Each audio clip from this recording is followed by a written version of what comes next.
Pwede naman, pero inuunahan ko na kayong balaan, mga iho at iha. Hindi ko na kargo kapag may nangyari sa inyong hindi kaaya-aya. Sige, subukan niyo lumapit. Matutulad kayo ron sa isang aswang sa loob na sinargo ko ulo. Mas ayos na rin ang lumalaban ng mga biktima namin kaysa sa katulad ng mga noon na panay lang ang pagmamakaawa. Oo, wala kaming laban sa inyo, lalo na sa'yo.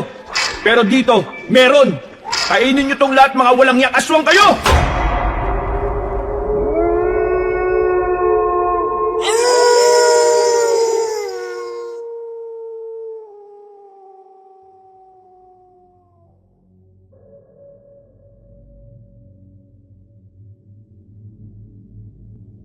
Sabi ng kasabihan na nabasa ko, ang bakasyon ay hindi pagtaka sa realidad, kundi paalala kung gaano kaganda ang mabuhay sa mundong ito. Minsan ay kailangan mong lumayo para muling makita ang halaga ng mga bagay-bagay at makalayo ka sa laso ng iyong kapaligiran. Sa bawat biyahe ay may bagong kwento at sa bawat pahinga ay may bagong simula. Pinagpalang araw, Kaabanong, ganun din sa lahat ng Kaabangers at mga kayanggaw. Ako nga pala si Hor, hindi ko tunay na pangalan at 30 years old na ako. Maraming salamat at napaunlakan nyo ang aking kwento. Ito po ay nangyari noong nakaraang taon sa isang lugar sa Kabisayaan. Pumayag ang mga kaibigan ko na maikwento ko ito, pero katulad ko, hindi ko nababanggitin ang eksaktong lugar pati tunay na mga pangalan ng mga kasama ko para na rin sa aming proteksyon. Kaabanong, mga kabangers at mga kayanggaw, ito ang aking kwento.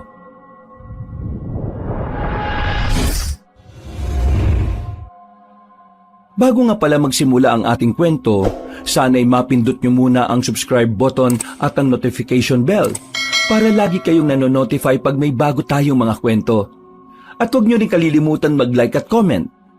Napakalaking tulong po ito sa ating channel para mas makapagatid pa kami sa inyo ng mga magaganda at mga nakakapangilabot na mga kwento.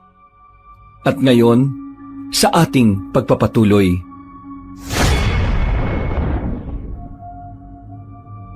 Hindi ko alam, Kaabanong, kung sino ang unang nagsabi sa amin ng ideya. Basta ang natatandaan ko lang, isang hapon ng Biyernes, laspag kami sa trabaho at nakaupo sa gilid ng veranda habang nag-aabot ng kape ang katrabaho kong si Dina. At ang sabi niya, gusto ko mawala muna, kahit isang linggo lang. Yung wala tayong connection sa cellphone, wala tayong boss na mando ng mando, walang toxic workplace at walang kahit anong ingay sa syudad. kahit saan yan, Dina, basta may dagat. Oo nga, namimiss ko na rin ang tabi ng dagat. Parang simula pandemic, hindi na ako nakapag out of town. Kaya siguro ako nagkakaganito eh. Pare-pareho lang naman tayo eh. O so paano guys? Ben, Vona, anong sa inyo? Go lang naman ako anywhere, everywhere, and anytime. Basta yung maganda ha. Ayoko nung mas lalo ako mas-stress, girl ha. Mas okay kung may katahimikan talaga. Yung parang nasa ibang mundo. Parang feeling fairy or diwata ako. Ang ganda-ganda ko kasi eh. Like, you know, I'm pretty. O ikaw, Ben, magsalita ka naman dyan. Puro ka ML dyan, pre. Ha? Basta, G lang ako kahit saan. Sa bagay. So, Dina, ikaw nang bahala magplano ha. Mag-set na lang tayo ng leave. Pero, huwag kayong magpapahalata na magkakasama tayo ha. Alam nyo nang idadaylan. At sige na, ako na naman ang driver nyo, as usual. Makalipas ang 2 linggo, pagkatapos namin makapag-file ng leave na himalaring in-approve ng walang hassle, madaling araw pa lang ay bumiyahe na kami. Si Dina ang naglista ng mga hidden destinations na nakita niya sa internet. Mga baybaying probinsya na hindi pa gaanong pinupuntahan. Ang target daw namin ay ang Sitio Malinaw, isang tahimik na coastal town sa may bandang Visayas. Pero ayon sa mapa, Dadaan pa ng halos 6 na oras sa pinakabayan. Nagbarko lang kami dahil gusto naming ma-enjoy ang bakasyon. Isa pa ay dala ko rin kasi ang sasakyan ko. Dahil mas malaki ang advantage kapag may sariling sasakyan. Makalipas ang mahabang oras, nang makababa na kami ng barko ay dali-dali na kaming nagbiyahe. Habang umaandar ang sasakyan, masayang-masaya pa kami nung una dahil sobrang maayos pa naman ang lahat. Tawa kami ng tawa, Kabanong, habang nagkakantahan at nagkukwentuhan. Habang nasa ganun kaming proseso, sina Dina at Vona ang nagpipicture ng mga magagandang tanawin. Si Ben naman ay tila nakasabit sa bintana ang isang kamay habang nilalanghap ang hangin. At ako, as usual, ay nakangiti lang habang nakafocus sa pagmamaneho. Aaminin ko na sa tagal ng panahon ay ngayon lang ulit ako naging masaya ng ganito. Simula kasi nang maulila ako ay bibihira at napakatipid ko nang ngumiti. Mag-isa na lang din kasi ako sa buhay na nagsisikap. Although meron akong tiyahin pero mas pinili kong mamuhay na independent dahil ayaw kong may masabi sila sa akin. Iba kasi ang ugali ni Auntie Minay ko. Nababansagan nga siya sa lugar nila na kapatid ni Satanas dahil sa kasamaan ng ugali. Maya-maya pa, nang lumampas kami sa isang bayan ng San Deloro ay unti-unti nang nag-iba ang kapaligiran. Napansin ko na wala na akong nakakasalubong at nakakasabay na sasakyan. Ang mga bahay ay paunti-unti na lang din at ang daang tinatahak namin ay tila pasukal ng pasukal.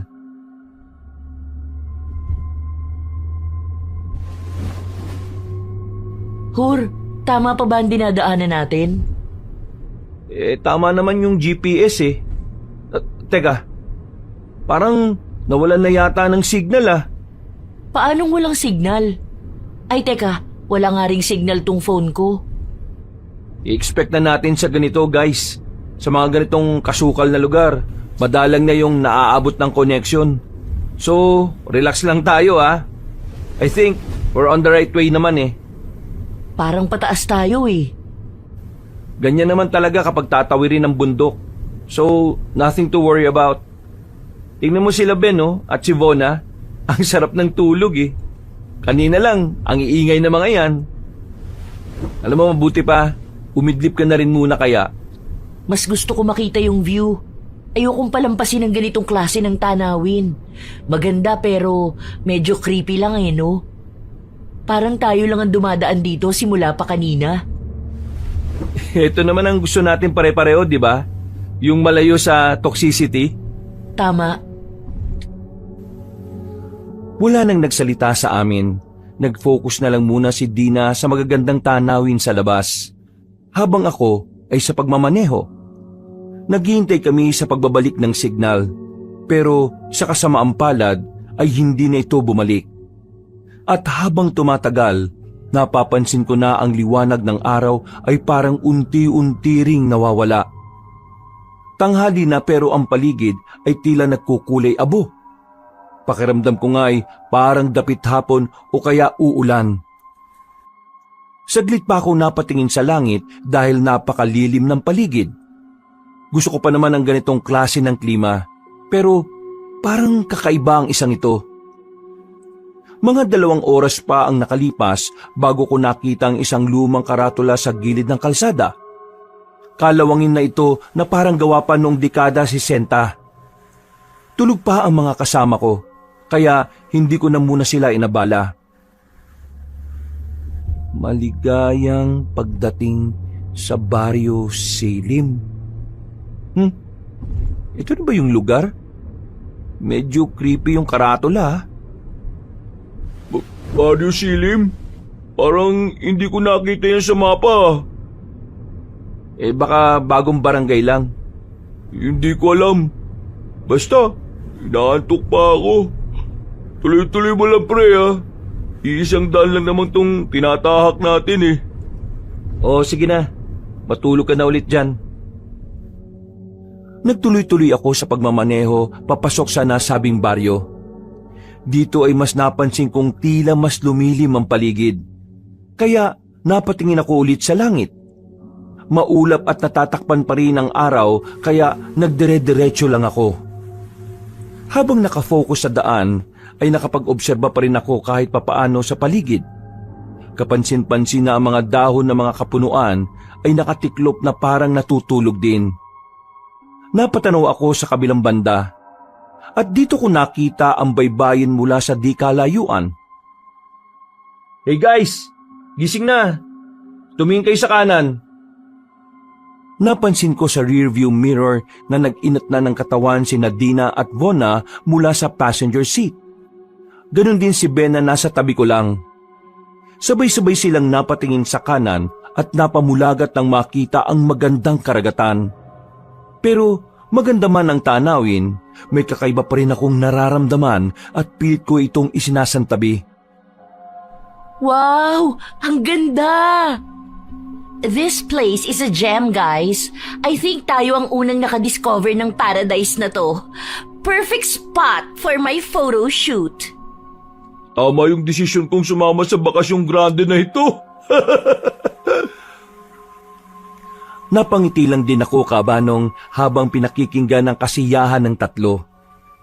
Nagpatuloy ako sa pagmamaneho at hinayaan na lang silang mag-video-video at kumuha ng kanya-kanyang pangmalakasang picture. Ilang saglit pa, sa may dulo ng baryo, ay may nakita kaming isang luma pero magarang bahay na gawa sa antigong mga kahoy. Para siyang hotel sa sinaunang panahon, pero maganda naman talaga. Wow! That's so creepy! And at the same time, beautiful. Diyan na kaya tayo magtanong. Hur, stop the car, please. Awit sa'yo, te. May pa-stop the car ka pa, ha? O sige na, ito na. Nang wawarsya ka lang rin talaga no? My bad. I'm just so excited, you know. Nagtatawanan kaming huminto sa gilid ng nasabing ala hotel house. Magkakasabay kaming bumaba at pumasok sa loob nito. Sinalubong kami ng ngiti ng isang matandang lalaking medyo maputla na may kulay abo ang mga mata. Magandang araw po. Ba, mga bisita. Bihira ang dumaraan dito sa Barrio Silim, Halat maupo muna kayo dyan sa sopa. Pagpasensya nyo na at medyo niluluma na nga lang. Pero huwag kayo mag-alala dahil wala namang surot yan. Magandang araw po. Magandang araw din sa inyo. Ako si Romeo, ang caretaker ng lugar na ito. Anong may paglilingkod ko sa inyo mga tutoy at mga ineng? Ay, ako po si Hur. Ito naman po si Ben, si Dina at Vona. Pasensya na po, Mang Romeo. Meron kasi sana kaming pupuntahan na lugar Kaya lang, walang signal dito sa area kaya hindi na rin namin matukoy. Pero nakita namin ng mga kasama ko na maganda tong lugar ninyo dahil malapit lang sa dagat. Pinauupahan niyo po ba ito? Mukha kasing hotel Itabang-tama kayo ng napuntahan. Nandito kayo sa Barrio Silim at sinasabi ko sa inyo na mag-i-enjoy kayo sa lugar na ito. Kaya kung pipiliin yung manatili na lang dito kaysa dun sa talagang pupuntahan nyo, ikagagalak ko. Sige po. Sasabihan ko muna itong mga kasama ko. I'll go for it. Like what Mang Romeo said, this place is so very Instagrammable. Like, you know, guys, aesthetic. Ikaw Dina. Go si Vona, kaya go na rin ako. I love you, sis. To the 5th power. I love you too. Ikaw naman, Ben. As if may laban naman ako sa dalawang babae na yan. Saka maganda yung place pati itong tuluyan ni Mang Romeo Kaya gin na rin ako, pre. Okay. So, done deal tayong lahat, Kung gano'n sige. Hahanapan ko na kayo ng magandang kwarto na sasakto sa inyong 4. Nang makatinginan kami ng matandang lalaki, ay nakita kong tila kumislap ang mga mata niyang kulay gray. Hindi ko alam kung bakit, pero pagngiti niya ay para akong nangilabot. Pakiramdam ko ay may pakahulugan ng ngiting yun, Kabanong. Hindi ko na lang masyadong pinagtuunan muna ng pansin dahil tuwang-tuwa din naman ang mga kasamahan ko. Habang naghihintay kami, ay naglalaro-laro muna ako ng cellphone ng mga offline games. Maya-maya pa'y bumalik na si Mang Romeo at sinabihan na nga kami na sumunod sa kanya. Sa ikalawang palapag ng mala-antigong bahay niya kami dinala at pinapasok sa pinakamagarang silid. Namangha talaga kaming apat dahil sa purong mga antigo ang naroon. Nakakabilib na napangalagaan nila ang ganito katatandang mga kagamitan. Sa isip-isip ko nga, kapag binenta nila ang mga to, siguradong yayaman sila ng gusto. Magpahinga na muna kayo mga tutoy at ineng. Yung patungkol sa bayan kahit ibigay nyo na lang kung aalis na kayo. Sige po, Mang Romeo. Maraming salamat po. Mamaya rin, tatawagin ko na lang kayo kapag kakain na. Libre rin kasi ang pagkain dito sa amin. Oh? Talaga po? Oo, pero huwag kayong mag-alala dahil hindi naman kami mahal maningil sa upa. Dahil bibihira lang din naman ang napapadpad dito sa lugar namin. Baka naman po malugi kayo niyan, Mang Romeo. Ay nako, huwag kayong mag-alala. Isa nga pala, pwede rin kayong magsabi kung may gusto kayong kainin, ha? Do you have beefsteak po, Mang Romeo? Ay, tatanong ko kay Logro.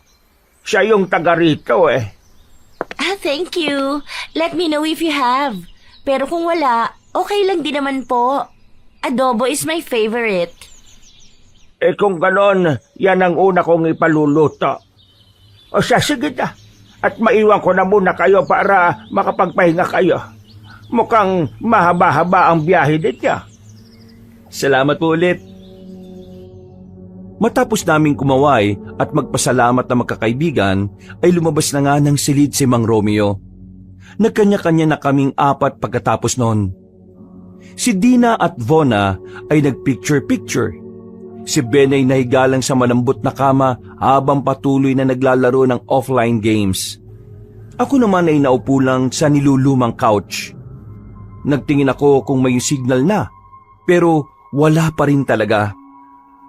Naglaro na lang din ako ng Tetris na pampalibang hanggang sa hindi ko rin namalayan na nakaidlip na ako. Nagising na lang ako nang marinig na may kumakatok sa pinto. Malapit kasi ang pwesto ko ron. Tumayo ako at tumingin sa mga kasama kong parang bising-busy pa rin. Pagbukas ko ng pinto, ay bumungad nga si Mang Romeo na nakangiti na. Nakaready na yung para sa hapunan. Pwede na tayong kumain. Hapunan? Oo, gabi na iho. Ay, nako, ang haba rin pala ng pagkaidlip ko ah. Sige po, susunod na lang po kami sa baba. Salamat po, Mang Romeo ah. Sige, bilisan nyo lang ng kaunti dahil pangit kumain ng malamig. O paano, mauna na ako sa baba ha? Sige po, salamat po ulit. Pag-alis ni Mang Romeo ay tinawag ko na nga ang mga kasama ko. Pagkatapos naming mag-ayos ng mga sarili, ay dumiretso na kami kagad sa dining area ng magarang bahay. Pagkaupo ay hinatagan na kagad kami ni Mang Romeo ng mga pagkain. Kasama niya ang isang matangkad na lalaking may pagkabrusko ang itsura. Naka-apron yon kaya naisip kong baka ito yung tinutukoy na Logro ni Manong. Pagbukas ng takip ng ulam, ay humalimuyak kagad ang bango nito. Lahat kami ay napasinghap sa tuwa. Dahil talaga namang napakasarap, amoy pa lang. Wow! Amoy pa lang, it's so masarap na! And there's chicken nuggets pa! Thank you very much! You know that I love chicken nuggets! Si Logro ang nakaisip yan. Ang lalaking brusko kanina. Siguradong magugustuhan niya yan. At meron din pala diyang mangga para may panghimagas kayo. Wow! May I try it first, Mang Romeo? Ay, oo naman. Guys, it's so awesome! It's so sarap! I like this mango! Hala, si OA siya oh. Sa masarap naman talaga. Bahala ka kung ayaw mo. Sige na, maghapunan na muna kayo habang mainit pa. Masasarap ang mga yan at magpakabusog kayo. Sabay na po kayo sa amin, Mang Romeo. Ay, salamat pero hindi pa oras ng pagkain namin. Oh, ano pong ibig niyo sabihin? May sinusunod kasi kaming oras dito. Lalo na sa katulad kong may edad na. Sige lang at magpakabusog lang kayo. Paano? Maiwan ko na muna kayo dyan ha. At kung may kailangan pa kayo, nandun naman si Logro sa kusina. Tawagin nyo lang siya. Opo, maraming salamat po ulit. Katulad ng nakasanayan, nagdasal na muna kami bago magapunan. Maya-maya, habang kumakain ay napansin kong tila kakaiba ang kapaligiran sa labas. Nakaharap kasi ako sa malaking bintana kung saan tanaw ang kabilang parte ng lugar. Ang mga kapunuan. Sa kabila naman, kung saan nakaharap sina Ben at Vona, ay ang bandang beach. Nung unay, inakala kong guni-guni lang ng aking mga mata ang nakikita kong mapupulang bagay na parang kumukurap-kurap sa kapunuan. Subalit, nang mag-focus na ako sa dakong yon, ay nasiguro ko na mga mata yon ng kung anong mga hayop. Hoy, bakit titig na titig ka sa labas? Nakita mo ba sa labas yung mga mapupulang mga Ano? Mapupulang mga ano? biglang nawala eh. Hayaan mo na. Guys, pwedeng humingi ng tubig? Naubos na tong nasa pitchel, oh. Ako na lang ang hihingi kay Kuya Logro. Tumayo ako kabanong at nagpunta sa kusina. Pagdating doon, ay naabutan ko ang tagaluto na tila abala. Hindi ko alam kung naghihiwa siya o kung may anong ginagawa. Tatawagin ko sana siya pero napansin kong wala siyang kahit anong anino. Napakunot ako ng noo, kasunod ng pagkusot ng mga mata. Pero wala talaga siyang anino, kabanong. Hindi ko tuloy alam kung anong mararamdaman. Nagulat na lang din ako nang mapansing nakaharap na pala siya sa akin.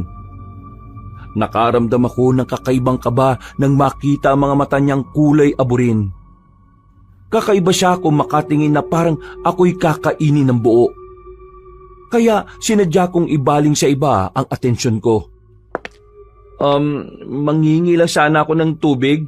Wala na kasi kaming...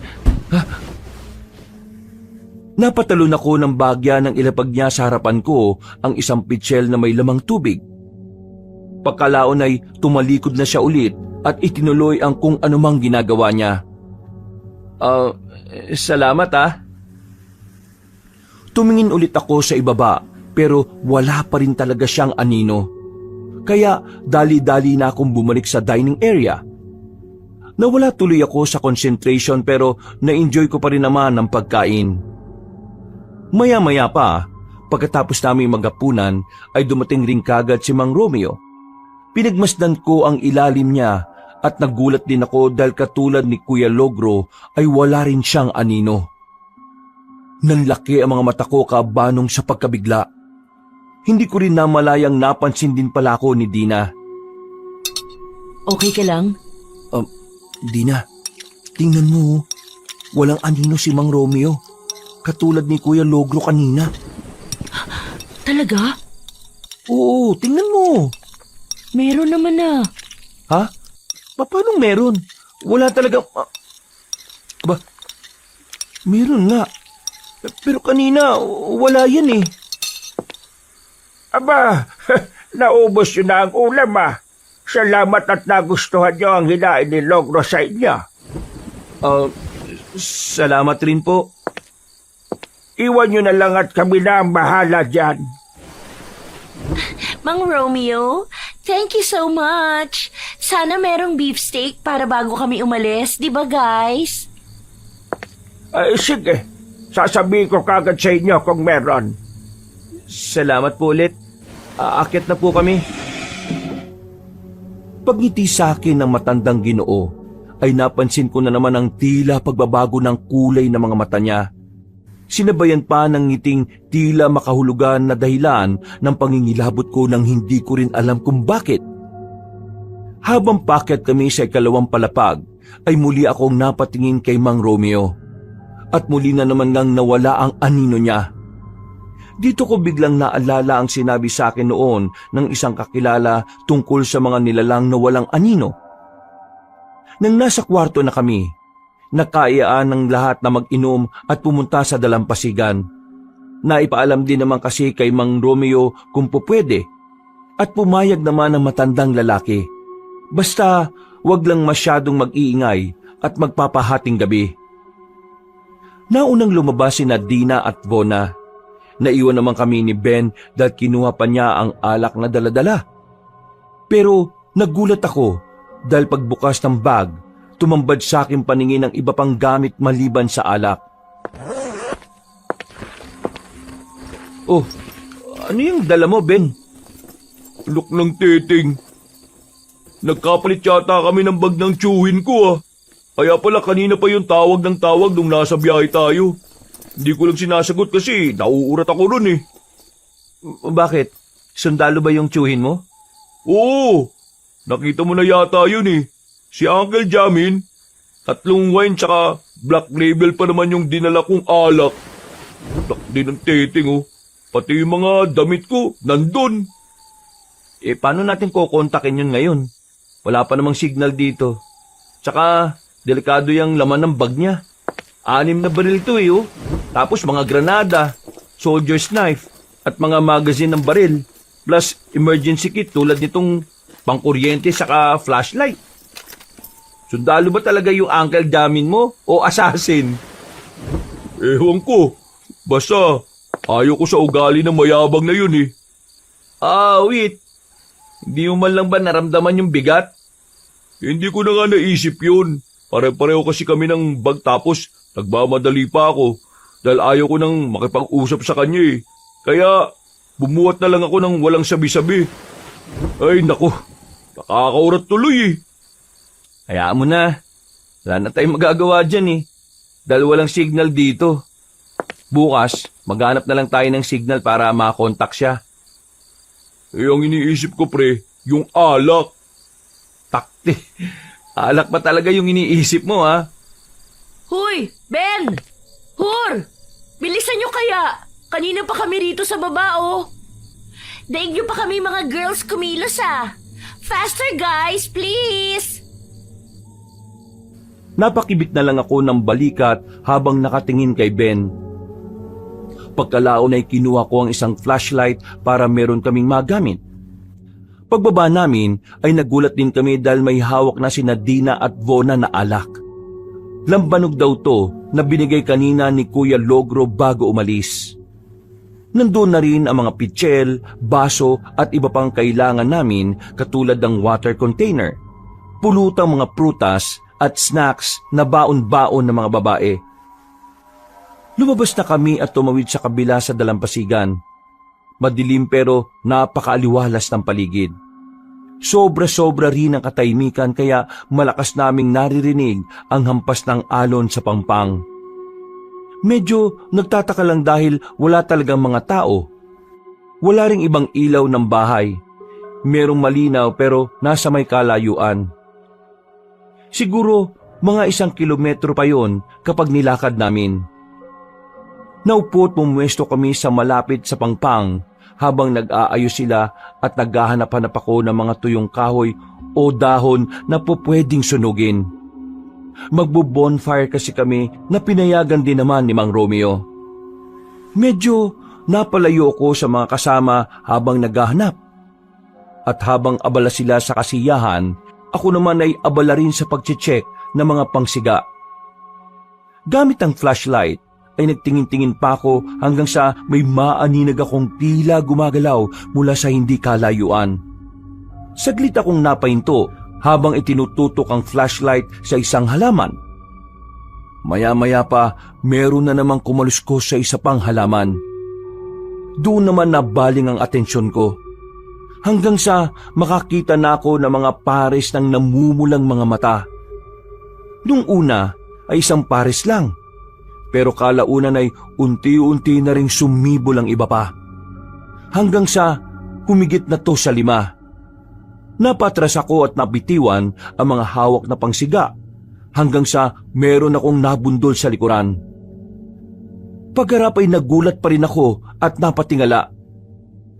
Ang nabunggo ko pala ay si Kuya Logro. Ay, Kuya Logro, ikaw pala yan. Pasensya na ha. Bigla-bigla ka rin kasing nasulpot eh. Napasunod na lang ako sa kanya ng tingin dahil di niya pinansin ang mga sinabi ko. Naglakad na siya palayo hanggang sa tila maglaho na lang din sa dilim. Nawala na rin ang namumulang pares na mga matang nakita ko, kaya dali-dali na akong bumalik sa mga kasama ko. Sapat na rin naman na ang mga nakuha kong panggisa.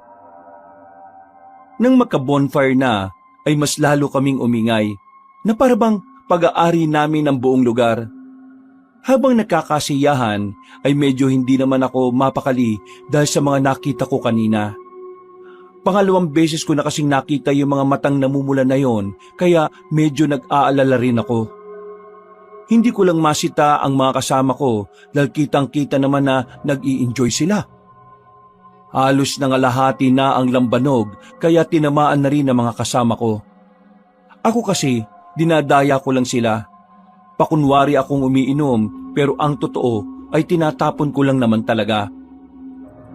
Pagsapit ng 10:00 ng hating gabi ay natigilan ng mga kasama ko sa kasiyahan. Bigla na lang kasing may tumunog na kampana mula sa hindi kalayuan. Oh my! There's kampana somewhere here. So, ibig sabihin, may mga kabahayan pa malapit dito. We might get there tomorrow. Or right now. Right now talaga? Tingnan mo nga yung sarili mo, oh. Lasing na lasing ka na, Bone. I'm not drunk. I can drive my car pa nga eh. Actually, Okay ta mo, hindi ka nga marunong mag-drive eh. At saka, wala kang kotse, no? basta. I wanna go there. Eh di mag-isa kang pumunta ron. Tama na yan, baka magkapikunan pa kayo. I hate you, Ben. Hate na hate talaga kita. Eksaktong pagkasabi nun ni Vona ay natapos na rin ang tunog ng kampana. Pero nakarinig naman kami ng nakakakilabot na alulong ng aso mula sa hindi kalayuan. Hindi ko na lang ipinahalata pero nangilabot talaga ako ng husto kabanong. Tumayo ako at inagak na silang 3 na pumasok sa loob. Nakita ko rin kasi ang ilang ibon sa kapunuan na malapit doon. Naglipara na mga ibong nagpapahinga na tila natakot din sa kakaibang alulong. Pero kahit anong aya namin ni Dina ay ayaw pa rin magpaawat ni Vona at Ben.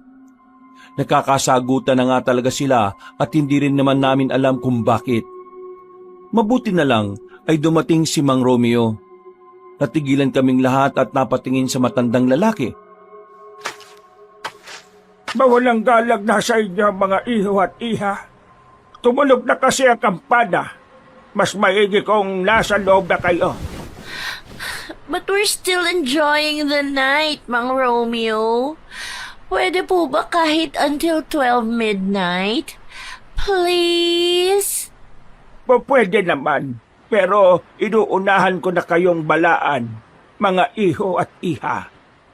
Hindi ko na kargo kapag may nangyari sa inyong hindi kaaya-aya.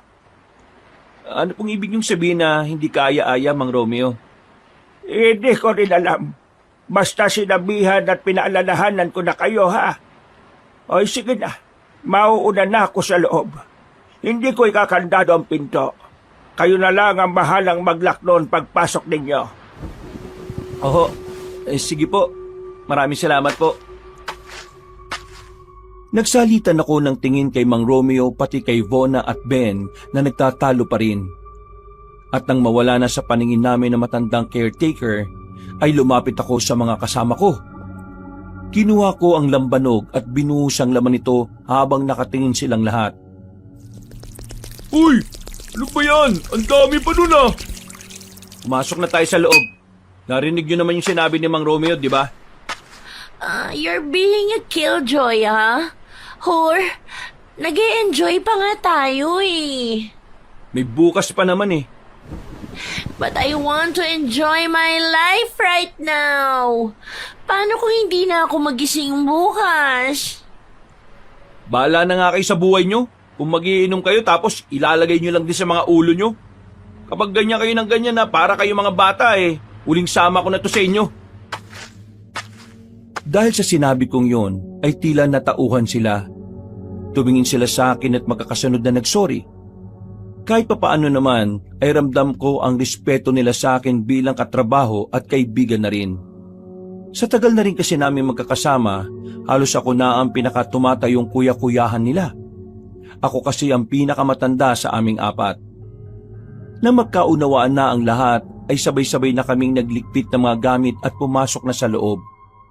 At dahil ako ang nahuli, napalingon pa ako sa likod at kitang-kita ko talaga na merong dumaan na alam kong hindi ordinaryong nilalang. Napansin ako ni Dina na nasa unahan ko. Pagsitan niya sa akin, pasimple lang akong ngumiti at pumasok sa loob ng magarang bahay. Pero ang totoo ay nangilabot ako dahil nakita ko talaga ang namumulang mga mata ng nasabing nilalang na hindi ko rin mawari. Kinandado ko na kagad ang pinto at sumunod na kagad ako sa mga kasama ko sa aming silid. Dahil sa mga kakibang pangyayari, kahit napakalalim na ng gabi ay tila hindi pa rin ako madalaw ng antok. Hindi ko rin maintindihan pero ramdam ko ang bigat ng hangin sa paligid. Kahit pa sa malamig ang simoy nito, nakatingin ako sa bintana dahil malapit dito ang higaan ko. Nakapagtataka lang din dahil parang walang ingay ng alon sa dalampasigan. Pakiramdam ko tuloy, parang tumitigil ang oras. Dahil hindi mapakali, lumabas ako sa veranda para magyosi. Sa tagal ng panahon, ngayon ko na lang talaga ginawa ito. Nagbabaon ako ng sigarilyo pero hindi ako madalas magganito. Habang humihit-hit buga, ay tinatanaw ko ang katahimikan at kadiliman ng lugar. Hanggang sa dulo ng tabing dagat ay may naaninag akong mga tao. Nakatayo sila at tila hindi mga gumagalaw. Alam kong mga tao sila pero hindi ko maaninag ang mga mukha. Kaya hindi ko rin tuloy masabi kung nakaharap sila sa akin o nakaharap mismo sa dagat. Nakakita rin ako ng ibang tao.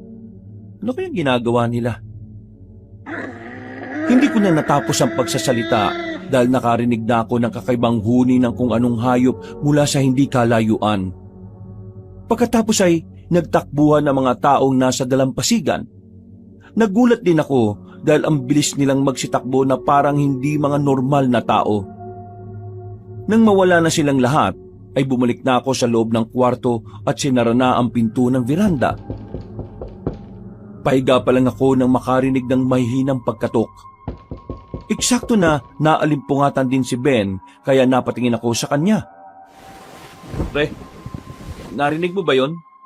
May kumatok, di ba? Tulog mo na yan, pre. Sabog ka lang. Pasaway. Humiga na ako tinawi paloob ang kortinang nasa tapat ko. Pagkatapos ay tuloy-tuloy na ang aking pagtulog.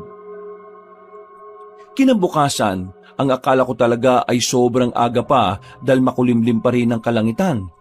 Paghawi ko ng bintana. Pagtingin ko sa labas, ay may iilang tao na roon at nakapagtataka na nakatingin sila sa akin mismo. Napakunot na lang ako ng noo hanggang sa umalis na sila at nag-iwan pa ng ngiting makahulugan. Pagkadaka ay nilingon ko ang kama ng mga kasama ko.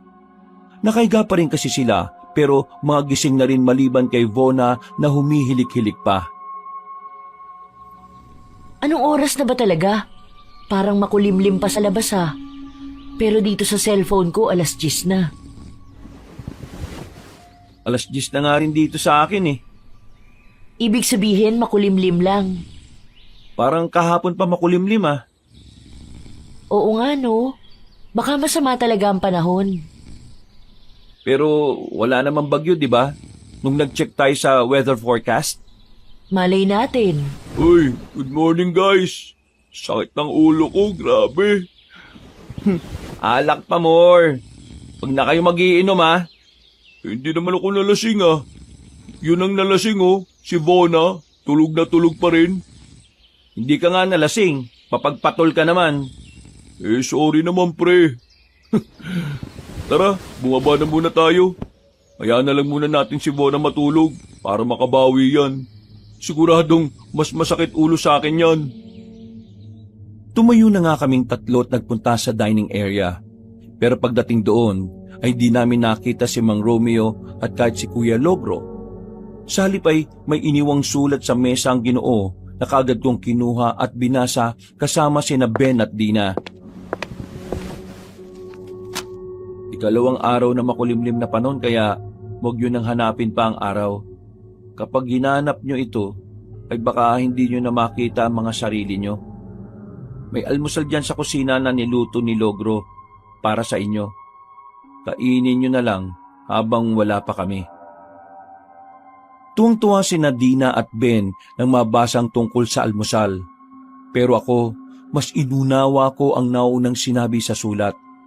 Dahil dito ay nagsimula na naman ang kaba sa aking dibdib. Napaisip na naman ako sa mga bagay-bagay. Hindi ko na lang din muna masyadong inisip dahil nagugutom na rin talaga ako. Kumain na nga kaming tatlo at di pa man kami natatapos ay nakarinig na kami ng ingay sa labas. Napasilip kaming tatlo sa bintana. Dito namin nakita ang nasa 6 na taong dumaraan na parang nagpuprosesyon. Isa sa kanila ay tumingin sa amin at ngumiti ng makahulugan. Napalunok ako ng laway kaba nung pagkakita sa maputlang mukha ng nasabing ginang. At nang mapatingin ako sa ilalim nila, napansin ko na naman na wala silang mga anino. Ha? Wala silang mga anino? Uy, tingnan nyo oh. Walang anino. Anong wala? Ano ba yung mata mo pre? Munggo? Wala talaga. Ha? O di ba? Natigilan ka. Meron di ba? Kung wala yung mga anino, nasa 2 lang yan pre. Sabi ng tiyo ko sa probinsya namin, kapag wala raw anino ang tao, kung hindi multo baka aswang. Wala naman siguro multo o aswang sa ganitong kagandang lugar, di ba? Naalala ko na naman tuloy yung sinabi sa akin noon tungkol nga sa pagkawala ng anino ng isang tao. At sa unang pagkakataon, Kabanong, kahit sanay naman ako sa mga kababalaghan, pero hindi ko pa rin maiwasang hindi kabahan. Nang nawala na ang mga taong yon, ay bumalik na nga ang mga kasama ko sa pag-aalmusal. Pero nawala naman ako ng gana. Uminom na lang ako ng maraming tubig at nagilamos ng mukha sa banyo. Pagkatapos naming mag-almusal ay nagdesisyon kami na lumabas muna para maggala-gala. Hinayaan lang namin si Vona na natutulog dahil ayaw talaga ng babaeng yun ang naiistorbo siya. Habang tinatahak namin ang daan papunta sa mga kabahayan ay panay ang pag-video ni Dina. Kami naman ni Ben ay tumingin-tingin lang din sa magandang kapaligiran. Pareho kasi naming iniwan ang mga cellphone namin para i-charge. Sayang to. Wala si Vona. Palasing-lasing kasi kagabi. Yan tuloy. Patulog-tulog siya ngayon. Kaya nga ang aesthetic pa naman ng lugar. At ganitong-ganito yung gusto niyang mga places. Kaya nga, kagabi pa yung nakikipagtalo na gusto niyang puntahan yung simbahan na nagpatunog ng kampana. Sayang talaga. Ang perfect ng place. Perfect para sa patay. Natawa sila sa sinabi kong yon, Kabanong. Pero ang tawa nilang yon ay mabilis ding naputol nang mapansin naming nakatitig sa amin ang 3 matatandang babae sa may kanto. Nakatayo lang sila doon habang walang imik at nakatanga lang sa amin. Kahit niyukuran na namin at binati, hindi man lang sila natinag. Kaya nagtuloy-tuloy na lang kami. Pero paglagpas sa kanila, pagsulyap ko ay nangilabot na naman ako dahil sa kakaibang ngiti ng mga matatandang babae. para yung nakakaloko na ewan. Nagdire-diretso na nga kami hanggang sa marating ang mga kabahayan. Dito nga namin nakita ang maliit at nilulumang simbahan na may kampana sa pinakatuktok. Dito rin namin nakilala si Kuya Boy, isang mangingisda na kamukhang kamukha ni Kuya Logro. Ang akala nga namin nung una ay siya talaga yon. Pero nang makita naming bulag ang kanang mata niya, ay napag-alaman naming ibang tao nga. Ay na pala yung sinasabi ni Logro ng mga tagalabas. Opo, kami nga po. Ang totoo niyan naligaw lang po kami. Naligaw? Walang naliligaw dito sa Barrio Silim. Ano pong ibig niyong sabihin? Napunta kayo sa lugar na ito dahil may humiling na mapunta kayo rito. Hindi yun aksidente. Naniniwala ba kayo na walang aksidente sa mundong ito? Ang lahat ay itinakda. Oo, siguro po. Depende po yata. Walang depende rito sa Barrio Silim. Ang lahat dito ay may basihan at nakabase ang buhay ng bawat isa sa kung paano siya makikiayon sa mga makakasalamuha niya. Pasensya na pero wala po akong maintindihan Sulitin nyo na ang mga araw na narito kayo. Ikaw, matabang lalaki. Nararamdaman mo na ba? Ha? Po? Ano po yun? Ano raw, guys? Hindi ba kayo nagtataka kung bakit malilim palagi rito? Oo nga po. Bakit nga po ba malilim sa lugar na to? Parang hindi sinisikatan ng araw. Malalaman nyo rin yan kung bakit. Kapag lumagpas na ang 24 oras, mararamdaman nyo na ng paunti-unti ang mga sinasabi ko. Salamat po. Sige po, aalis na po kami, Kuya Boy. Salamat po sa pakikipag-usap sa amin. Nauna na nga maglakad si Dina at Ben dahil tila hindi nila nagustuhan ang mga sinabi ng Ginoong mangingisda. Ako naman, may gusto pa talaga akong itanong pero naunahan na lang din ako ng takot. Nang palayo na kami, lumapit si Kuya Boy at hinawakan ako sa braso. Nagulat naman ako at hindi kaagad nakapalag. Sinubukan kong alisin ang pagkakahawak niya pero nang magtama ang aming mga mata ay mabilis na gumapang ang kilabot sa buo kong pagkatao. Para akong naistatwa lalo na makita ang pagbabago ng kulay ng mga mata niya. Habang may oras pa, umalis na kayo bago magtakip silim. Habang may natitira pang katauhan sa loob-loob nyo. Pinilit kong makakawala at pagkadaka ay patakbo ko siyang inalisan at hindi na nilingon pa. Nang makita naman ako ni Dina at Ben na humihingal ay nagtaka sila. Hindi ko na lang din sinabi ang totoong dahilan, pero kabadong-kabado ako. Dinig na dinig ko pa nga rin ang tibok ng dibdib ko na parang luluwa na sa sobrang bilis. Nang nasa tapat na kami ng tinutuluyang bahay ay napahinto kami matapos makita ang ilang tao na nasa tapat ng dalampasigan. Nakita ko na naman na wala silang anino kaya kinabahan na talaga ako. Hindi na normal ang ganito.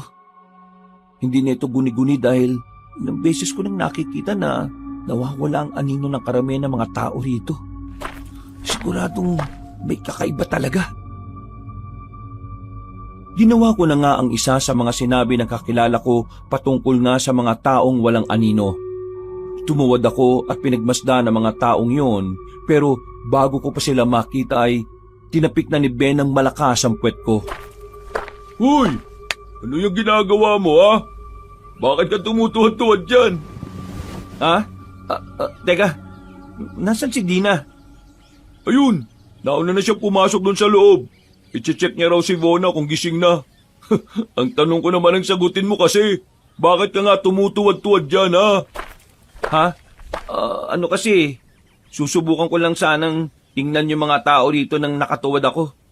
Sabi kasi nakakilala ko, sa ganun daw kasi malalaman kung aswang o maligno o basta hindi normal na tao yung isang nilalang. Langya ka, pre. Para ka naman tulonggis dyan. Nagpapaniwala ka pa rin talaga sa mga ganon. Parang ikaw yung may hangover sa atin, eh. Narinig mo naman yung sinabi ni Kuya Boy, di ba? Di ba natatakot doon? At saka, kagabi ko pa nakikita na wala silang mga anino. Hindi mo ba nakikita yon? Sa tingin mo kung nakikita ko nandito pa ako sa lugar na to? Baka naulan na ako sa iyong umalis dito. Alam mo, masyado ko lang napaparanoid Enjoy na lang natin yung lugar. Di ba yun naman ang usapan natin? Kaya nga tayo nagbakasyon para mag-enjoy. Pero ikaw naman tong kung ano-ano mga pinaggagawa dyan. Sit back, relax, and enjoy the moment, man. Oo nga, no? O sige, pasensya na Pero kung gusto mo pa rin talaga malaman ng totoo, makikita mo naman sa mukha nila yan kapag wala silang kanal sa ilong na tinatawag. Kaya lang, sabi ko nga sa'yo, mag-enjoy tayo sa halip na takutin ng mga sarili natin. Ay, saka nga pala, samahan mo muna ako makahanap ng signal para ma-chat o matawagan ko si Uncle Jamin. Baka umuusok na ilong nun sa galit kasi hindi niya ako makontak. Pumasok na nga kami sa loob pero napasulyap pa ako sa mga tao kanina. Nagtatawanan sila pero nang mapatingin sa akin ay biglang sumeryoso ang mga pagmumuka. Pagdating namin sa loob ng kwarto ay wala si Vina sa kama niya kaya nagtaka kami. Tinanong daw kanina ni Dina si Kuya Logro sa kusina na naroon na. Ang sabi ay nag-almusal lang at lumabas. Napakibit na lang kami ng balikat. Inayan na rin namin si Dina para nga pumunta sa area na may signal. Pero tumanggi siya. Magpapahinga na lang daw muna siya dahil medyo antok pa siya. Nagbiyahe na nga kami kabanong. Sinubukan namin bumalik sa dinaanan namin kahapon papuntang Barrio Silim. Pero halos 20 minutos na ang lumipas ay wala pa ring signal. At ang mas nakapagtataka ay parang napakalilim pa rin ang paligid at tila hindi namin nakikita ang hangganan ng baryo. Parang kanina pa tayo. Wala talagang signal. At saka yung arko, hindi ko pa talaga nakikita Oo nga pre, naliligaw na naman yata tayo. At saka, ang lilim-lilim pa rin Parang may kakaiba talaga. Ay, putot kutsinta! Napahinto ang sasakyan nang hindi sinasadyang mabundol ko ang isang maliit na kambing na biglang tumawid. Sa lakas ng impact ay nayupi ang unahan at tumalsik sa malayo ang nasabing hayop. Gulat na gulat kaming nakatinginan ni Ben at nang tatangkay na naming lumabas para tingnan sana yung kambing, biglang parang nagdilim ang langit. Humangin din ng malakas kaya napatingin kami sa mayabong na palayan sa magkabilang gilid ng kalsada. At gano'n na nga lang ang gulat ko dahil may mga kung anong nilalang ang mabilis na gumagapang galing doon. Isinara ko kagad ang nakabukas na bintana at inatras ang sasakyan. Kaya hindi na namin nakita ni Ben kung anong nilalang yon. Nagmaniobra na rin ako dahil sa kaba at nag-drive pabalik. Oh, bakit ka bumalik? Di pa nga tayo nakakahanap ng signal, pre. Pasensya na pre May mga nakita akong parang gumagapang sa magkabilang palayan Hindi ko alam kung papunta yun sa atin o doon sa kambing na nasa gasaan. Wala naman ako nakita, pre Hangin lang yon. Nakita mo bang nagdilim kanina? Parang may kakaiba talaga sa lugar na to, pre. Palagay ko dapat sundin natin yung sinabi ni Kuya Boy Umalis na tayo sa lugar na to. Baka kapag nagtagal pa tayo dito, kung ano na mangyari sa atin. Ano bang nangyayari sa'yo? Bakit napaparanoid ka ng gusto dyan? Basta, kakaiba yung pakiramdam ko. Mas maigid na rin na sundin yung instinct kaysa magsisilan din tayo sa bandang huli. Napailing na lang si Ben, pero pansin ko sa mukha niya ang pagkadismaya. Naiintindihan ko naman na kailangan niyang humanap ng signal pero malakas talaga ang kutob ko na may kakaiba. At hindi nga ako nagkamali kabanong. Dahil pagbalik namin, nasa tapat na ng magarang bahay si Dina at hindi mapakali. Bumaba kagad kami ng sasakyan at nilapitan siya na biglang umiyak. Oh, bakit? Natutulog ako kanina. Tapos bigla ko na lang napanaginipan si Vona. May masamang nangyari sa kanya. Paggising ko, wala pa rin siya. Nag-aalala na ako. Sus, panaginip lang pala Alam niyo naman yung taong yun, masyadong wild and free. Nandyan lang yun sa tabi-tabi. Baka nakikipagharutan na yun sa mga lalaking lokal dito. Seriously, Ben? Yan talaga ang sasabihin mo? I'm just stating the facts. Ganun naman talaga siya, di ba? Kung ikaw wala kang concern sa isang tao, manahimik ka na lang pwede. Matulog ka na lang din o kumain at magpataba ka. Oh, bakit nagbabody shaming ka na?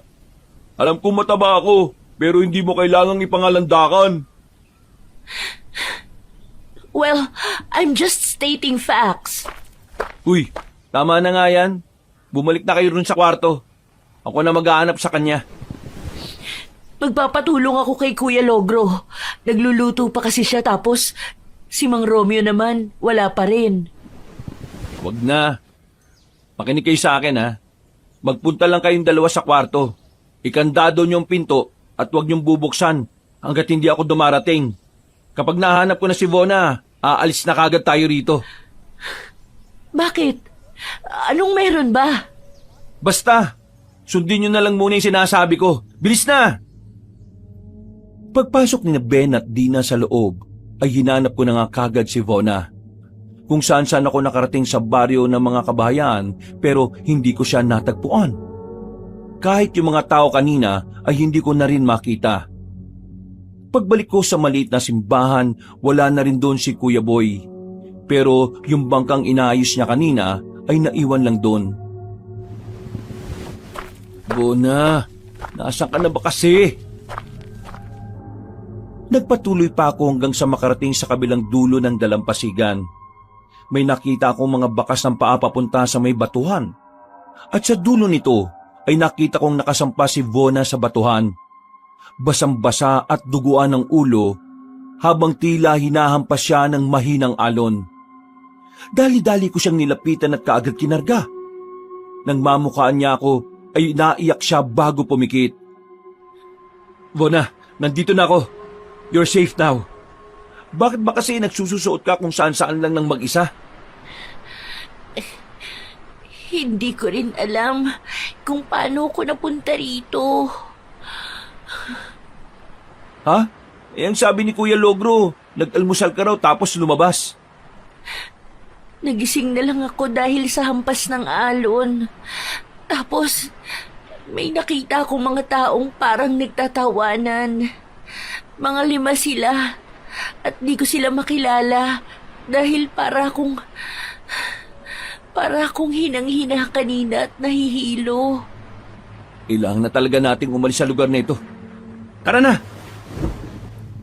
Pagbuhat ko sa kanya, ay nakarinig ako ng mga yabag mula sa hindi kalayuan. Pagtingin ko roon ay nakita ko ang nasa 4 na tao, 2 babae at 2 lalaki. Ang isa sa kanila ay may hawak na kambing. Nanlaki ang mga mata ko dahil alam kong ang hayop na yon ang nasa gasaan ko kanina. Palapit sila sa amin, kaya naman naglakad na ako palayo pero nakarinig naman ako ng yabag mula sa likuran. Kaya lumingon ako roon. Si Mang Romeo na naglalakad palapit habang nakangiti ng makahulugan. Umiba ako ng direksyon para makita ko ang parehong mga tao. Hanggang sa nagsama-sama na silang 5. Ano nangyari kay Vona? Bakit may sugat siya sa noo at basang-basa? Nadulas ba siya dyan sa batuhan? Hindi ko po alam ang eksaktong nangyari. Kahit po si Vona, wala ring ideya. Nagising lang daw po siya rito. Siguradong may nagdala po sa kanya. May nagdala. Hindi ba lasing na lasing siya kagabi? Baka naman nagkaroon lang siya ng halusinasyon dahil sa tama ng alak. It's impossible. Kahit naman malakas ang hangover ko, imposibleng magha-hallucinations ako ng ganun. There's someone na nagbuhat sa akin at nagdala rito, Mang Romeo. Possible na isa sa mga taga rito or tao mo. Inaakusahan mo ba ang mga taga-baryo? O ako na nagpatuloy sa inyo ng maayos at bukas palad kung ba kayong tinanggap? I'm not saying that. Pero ganun yung pinalalabas mo, Iha. Pagkatapos ko kayong tanggapin ang buong puso, Parang kami o ako pa ang lalabas na masama ngayon. Pasensya na po sa mga sinabi ni Vona. Kayo na rin naman po nagsabi na baka dala lang ng alak.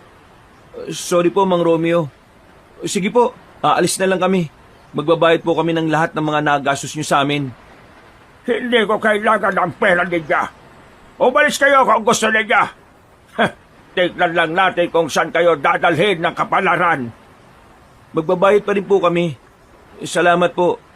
Mauna na kami bumalik sa hotel para makapag-ayos na. Teka lang. Pamilyar ka ba sa kambing na ito? Po? Pinatay mo ang isa sa mga alaga ng mga taga rito. At ayon sa patakaran ng aming baryo, ang ganitong klase ng krimen ay hindi katanggap-tanggap. Ano pong ibig niyong sabihin? Kung buhay ang kinuha, buhay din ang kapalit. Hor, let's go. We must leave this freaking place right now. As in now na talaga. Dahil sa ginawa mong yan, hindi kayo basta-basta paalisin ang mga nagawan mo ng masama. Kailangan mo palitan ng buhay ang buhay na kinuha mo. Pero, hayop lang po yan At isang kambing? Ang buhay ay buhay. At wala kang karapatan na lapastanganin ito. Dahil sa ginawa mong ito, ginalit mo ang mga taga-barya. Hindi ka nila mapapatawad. At wala akong magagawa kundi sundin na kagustuhan nila. Pero total, doon din naman ang punta niyong lahat sa huli. Kaunting oras na lang at malapit ng mag-24 oras ng pananatili niyo rito. Hindi niyo na matatakasan ang pagtawag sa inyo sa lugar na ito. Naalala kong bigla sa sinabi ni Mang Romeo ang mga sinabi rin kanina ni Mang Boy. Nagsimula silang humabang habang ang mga muka ay tila nakangiti na parang demonyo. Bigla na namang lumala ang lilim sa buong paligid. Pakiramdam nga namin ay parang maggagabi na. Kaya naman dali-dali ko nang binuhat si Vona at tinakbuhan sila. Pero naririnig pa rin namin ang boses ng matandang lalaki na parang nag-e-echo kasama ng paghampas ng alon sa dalampasigan. Sige! Tumakbo kayo! Tignan natin kung saan kayo pupulutin! Hindi niyo matatakasan ang sumpang nakalaan sa inyo! Nagmadali na kami, Kabanong. Pagdating sa magarang bahay, sumipat kagad ako sa bandang kusina. Nang makitang wala roon si Kuya Logro, ay pinaupo ko muna si Bona sa lumang couch. Kaya mo na bang umakyat na mag-isa sa taas? I think so. Teka, what's happening here ba? Naguguluhan ako. Saka na ako magpapaliwanag. Umakyat ka muna sa taas at sabihan mo yung mga kasama natin na bumaba na rito kagad at kunin ang mga gamit. Bilisan nyo habang tumitingin-tingin ako rito sa baba. Dahil walang pwede makapasok dito habang hindi pa tayo nakakaalis. Wait, what the hell is exactly happening here ba talaga? Natatakot na ako. This place is hell! At aalis na tayo rito. Nang marinig ako ni Vona na sinabi yon, ay nagmamadali kagad siya kahit na nahihirapan pa rin. Ako naman, Kabanong, ay tumitingin sa labas. Mas lalong kumulimlim ang paligid. Kahit eksaktong 12:30 pa lang ng tanghali, ay parang dapit hapon na. Eksaktong pagbaling ko sa bandang kusina, ay nakarinig ako ng kalansing ng mga gamit. Maingat ako na nagmatsyag doon hanggang sa may makita kong isang Ginoo. Marungis at hindi ko siya kilala. Hindi siya nakaharap banda sa akin dahil meron siyang kinakalkal na sariwang karne sa loob ng ref. Kitang-kita ko kung paano niya yun lantakan. Napansin ko rin na wala siyang anino, kaya habang tahimik ang paligid ay sinubukan ko pa rin tingnan siya ng nakatuwad. Kahit ang totoo ay nakakaba na ang mga nangyayari. At ganun na lang ang takot ko nung makita ang totoo niyang itsura, para siyang taong paniki na nakakadiri. Dito ko na lang nakumpirma na totoo nga, na kapag tiningnan mo ang isang tao na nakatuwad, ay makikita mo ang totoo nitong anyo. Sa gulat ko ay natumba ko kaya napatingin sa akin ang nasabing nilalang. Nang makita niyang takot na takot ako, ay bigla siyang ngumiti. Napansin ko tuloy na wala rin siyang kanal sa ilalim ng ilong. Huwag kang lalapit! Unti-unti na nga siyang nagbago ng anyo, Kabanong. Mula sa itsura ng isang normal na tao ay naging mukha na siyang paniki. Lubog ang ilong, matalim ang mga mata at namumula. Matulis sa mga tenga, nakausli ang ngipin at nakaunat ang mga balat. Lumawit din ang mahaba pero manipis niyang dila at ang mga kuko niya ay biglang tumalim. Ngumiti na naman siya kaya nakatihaya at paatras akong gumapang palayo. Pero mabilis siyang lumundag kaya nagsisigaw na ako ng tulong. Pero nadambahan na ako ng aswang at pinagkakalmot sa muka. Sinubukan kong umiwas gamit ang una ng lumang sofa pero nagkabutas-butas lang to. At para makalayo ay sinipa ko siya sa ari. Napaaray naman saglit ang aswang kaya nakatsyempo ko ng pagtayo. Kaya lang, nang tatakbo na ako, ay hinawakan niya ako sa paa kaya nadapa ako. Tumama ang mukha ko sa kanto ng lumang sofa bago pa sa mismong sahig. Nakaramdam ako ng matinding pagkahilo hanggang sa makarinig na lang ako ng putok ng baril. Kaya ako napapitit sa takot. Sa isang iglap ay tumigil ang halimaw. Pagdilat at pagtingin ko sa likod ay nakandusay na ang kalaban at wala ng buhay. Tumatagas ang dugo nito sa itim na sahig. Napatingin ako sa hagdan kung saan ko naabutan sina Dina at Vona na tila gulat na gulat. Pareho pa silang nakatutup ang bibig habang si Ben naman ay hawak-hawak ang baril mula sa napagpalit na bag ng tiyo niya. Salamat pare ah. Ano yan? Halimaw ba yan? Aswang yan. Aswang? Oh my goodness! We're all gonna die in here! Hindi tayo mamamatay rito, Vona. Aalis tayo rito. Totoo ba to o nananaginip lang ako? Saka na yung mga sinasabi nyo, guys. Tara na, habang wala pa si Mang Romeo. Nagmadali na nga kami at paglabas ay eksaktong naabutan na namin sa kabila ng kalsada si Mang Romeo. Kasama ang 2 babae at 2 lalaking may hawak ng patay na kambing. Pagkakita ni Ben sa patay na hayop ay agad niyang tinutok sa mga yon ng baril. Natunugan na rin kasi niya kung sino o ano-ano ang mga ito. Pinatuloy ko kayo ng maayos sa bahay ko. Pinakain ko kayo at pinatulog. Pero itong ikaganti nyo sa akin, pinatay nyo ang isa sa mga taga-barya. Siya ang unang sumugod sa akin. At saka, huwag kang makunwaring mabait. Alam ko naman na kaya mo kami pinatuloy dahil may plano ka sa amin. Ginawan nyo rin na masama si Vona. Kaya patas lang tayo, Mang Romeo. 2 buhay na ang kinuha nyo sa amin. Dahil dyan, 2 buhay na rin ang mawawala sa inyo. Pero, nagbago na ang isip ko. Dahil hindi lang 2, kundi lahat kayo ay kukunin ko. Mag-unahan na lang tayo, Mang Romeo. Matapang ka ha. Sige, subukan niyo lumapit. Matutulad kayo ron sa isang aswang sa loob na sinargo ko ulo.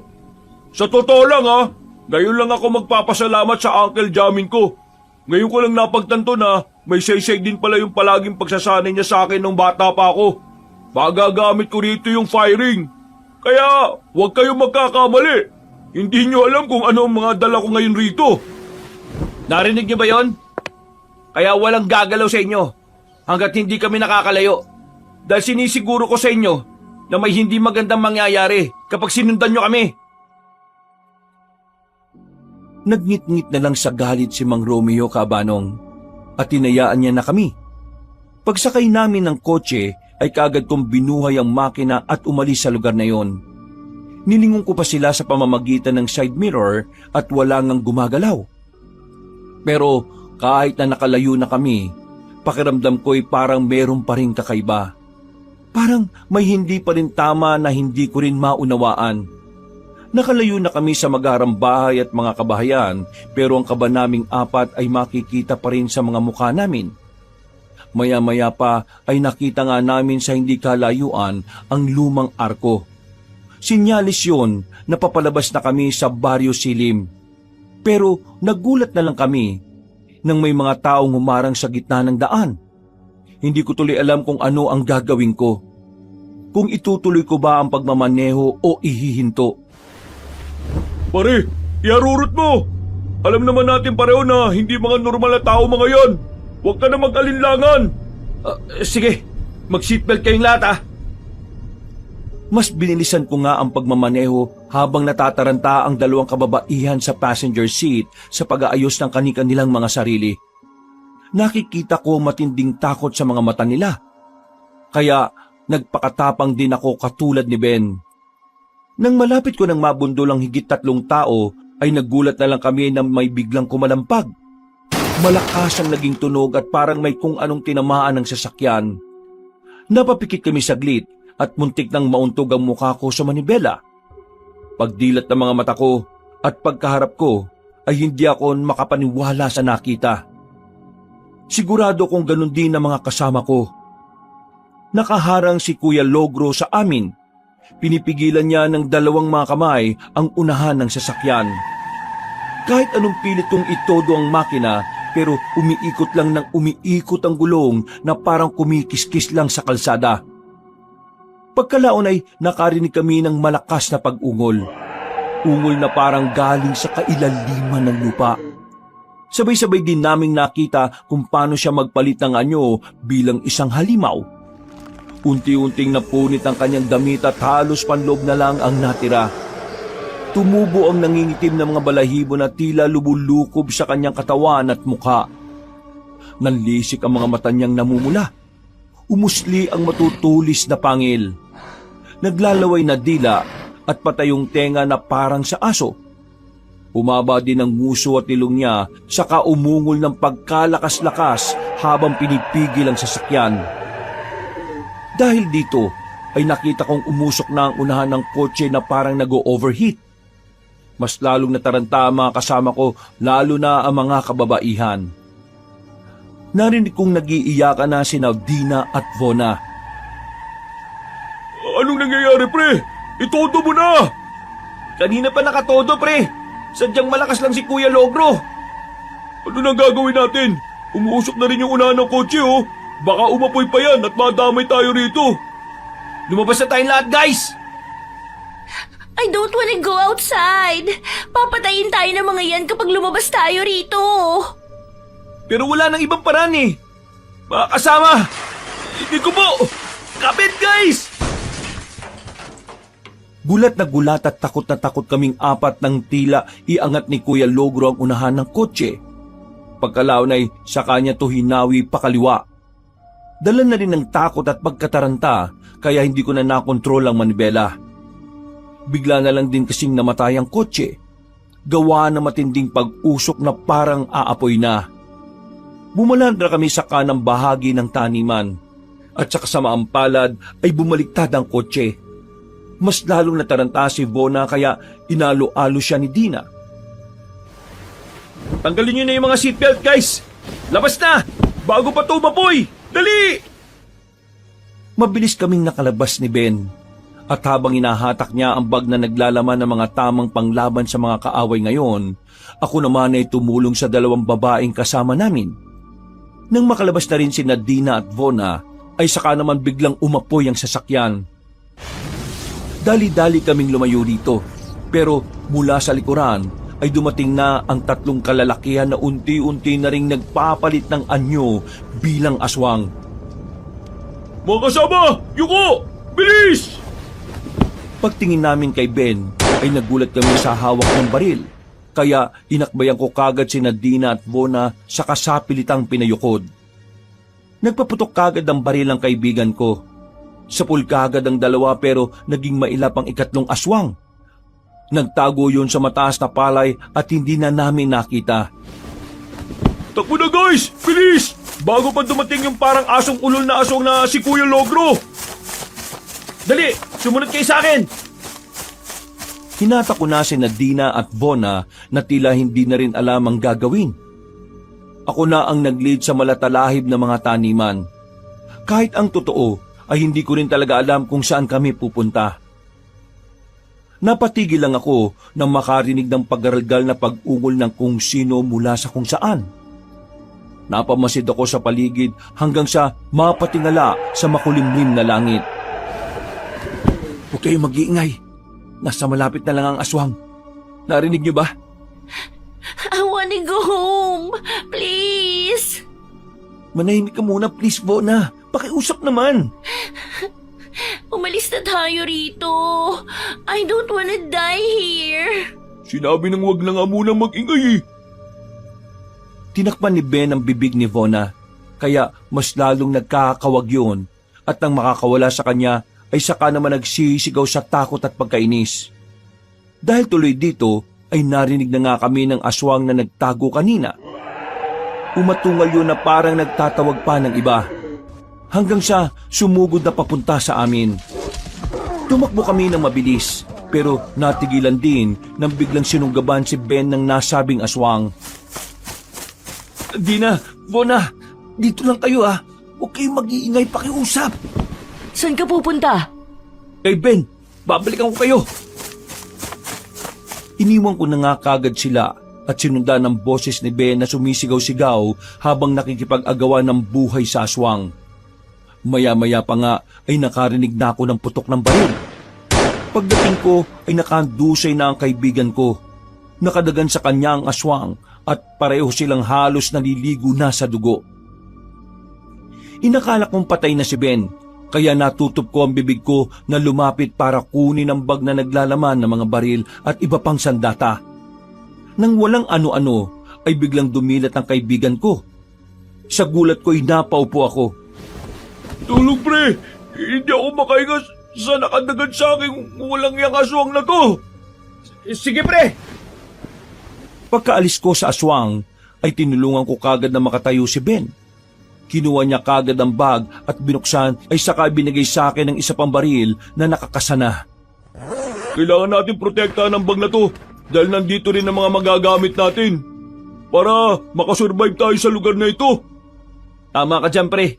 Malaking bagay din pala na nagkapalit kayo ng Uncle Jamin mo ng bag. Inadya talaga to ng tadana. Oo nga. Teka, nag-ROTC ka naman di ba? Nung college ka? Oo, pre. Pero hindi ko naman kinarir yung katulad mo. Kunin mo tong baril, tsaka kutsilyo. Kasado naman na yung baril eh. Kalabitin mo lang yung gatilyo at itutok mo kagad sa ulo ng aswang para hindi sayang ang bala.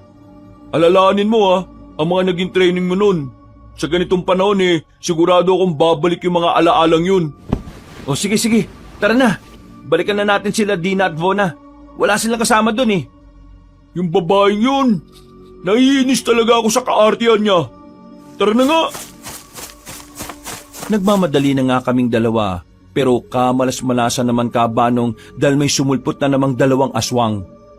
Pagsunggab ng mga yon ay nagulat ako kaya nabitiwan ko ang baril na binigay sa akin ni Ben kani-kanina lang. Sinubukan ko yung kunin, pero tumalo na naman ang aswang at umatake sa akin. Nakalmot niya ako sa likod at pareho kaming napatira pa sa lupa. Nang dadambahin na niya ako sa liig, ay binunot ko kagad ang soldier's knife na ibinigay din sa akin kanina. Tinara ko ito sa tagiliran ng aswang. Napahiyaw yon at napaatras. Sinamantala ko ang pagkakataon na muling tumayo para lapitan ng baril. Pero nadapa na naman ako dahil nahawakan ako ng aswang sa paa. Galit na galit yun na talagang papatayin na ako kaya ginawa ko ang lahat para matakasan ko siya. Hindi rin naman ako makahingi ng saklolo kay Ben dahil meron din siyang kasagupa. Muli kong ginamit ang soldier's knife kaya tinamaan sa bandang leeg ang aswang pero daplis lang. Gayunpaman ay lumayo rin siya sa akin dahil sa takot. Binilisan ko ang takbo hanggang sa mahawakan ko na ang baril. Nang muling sumalakay ang aswang ay saka ko kinalabit ang gatilyo ng baril habang nakapikit.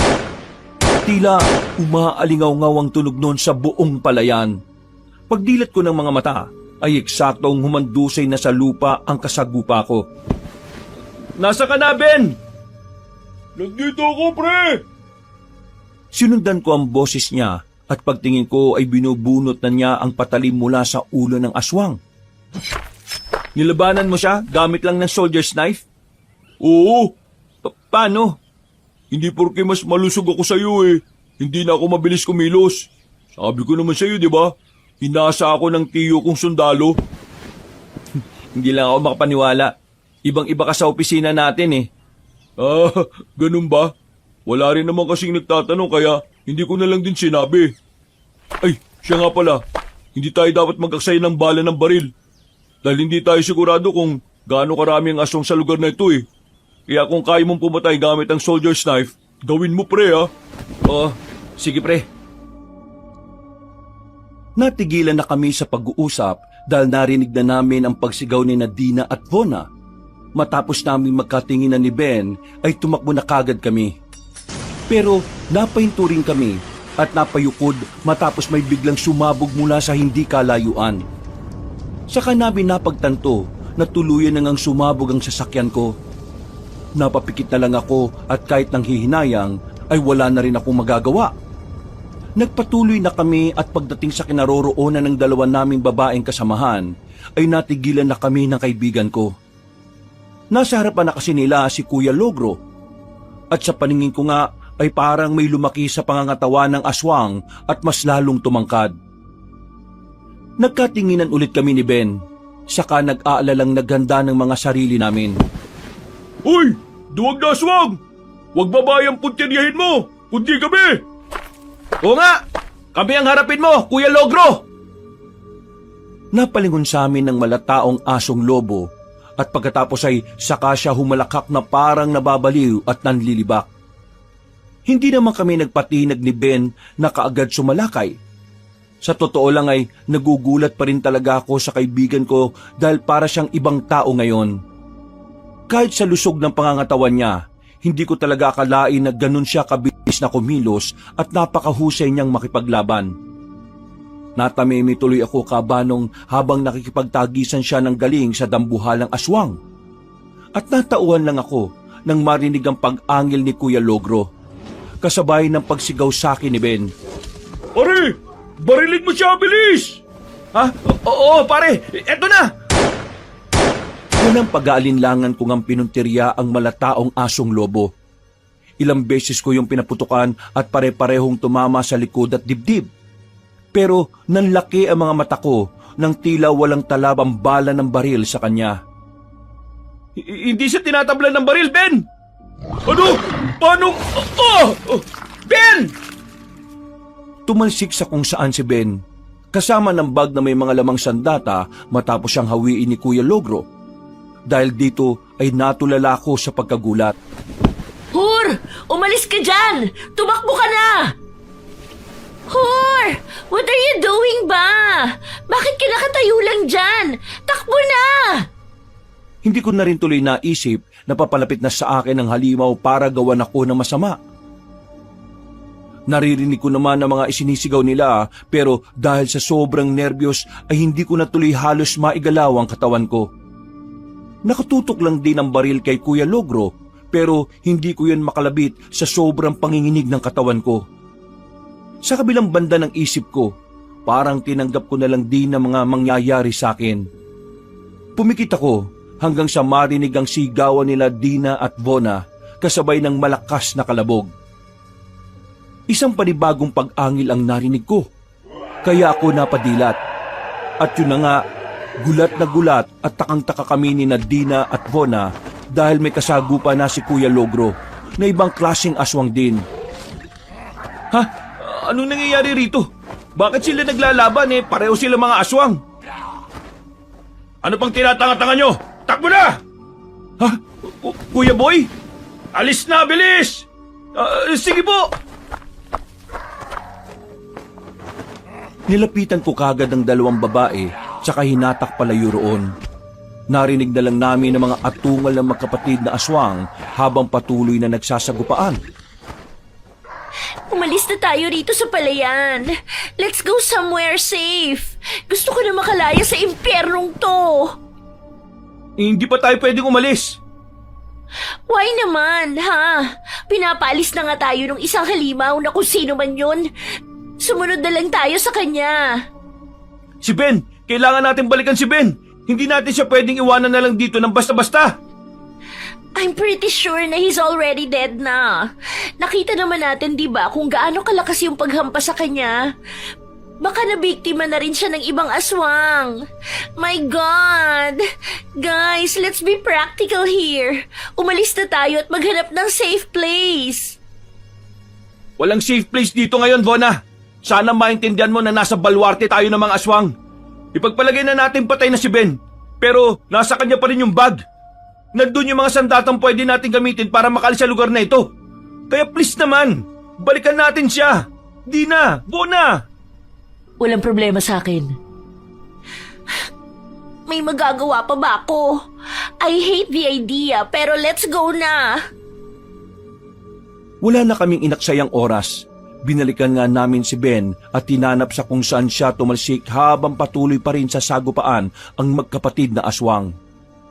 Nadidinig pa rin namin ang mga pag-angil nila na parang mga asong nag-aaway, pero hindi namin sila pinansin.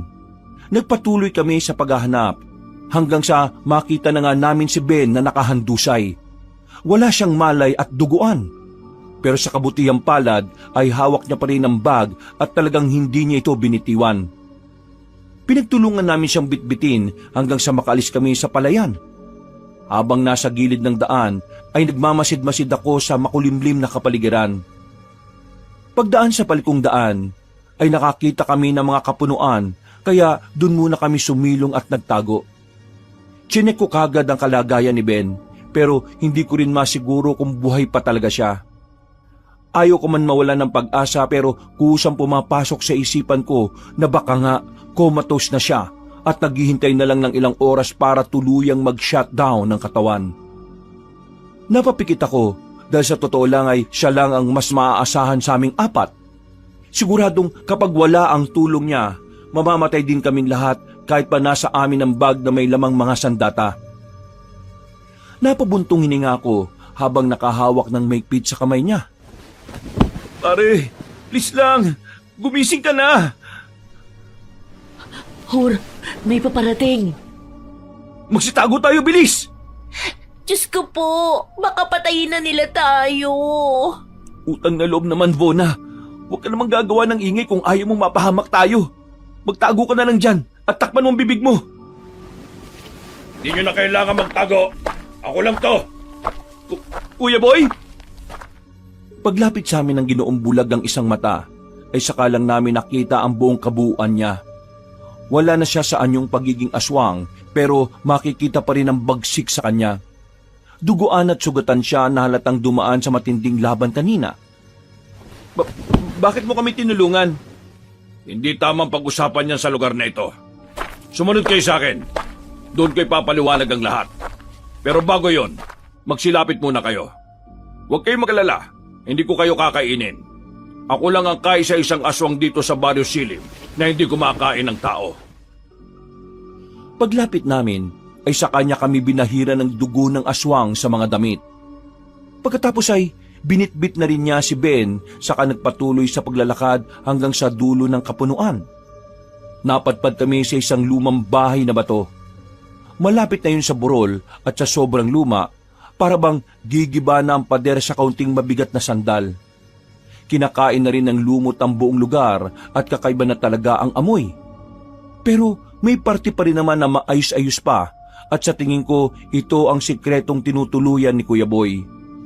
Nilapag niya muna si Ben, saka nag-ayos ng kung ano-anong mga dahong panlunas. Nang okay na ang mga gagamitin niya, saka siya humarap sa amin na nakatingin lang at naghihintay sa kanyang gagawin. Huwag kayong mag-alala. Buhay pa si Ben. Nawalan lang talaga siya ng malay tao. Kinapa ko ang katawan niya kanina. Wala namang naapektuhan ng malalang parte sa ulo.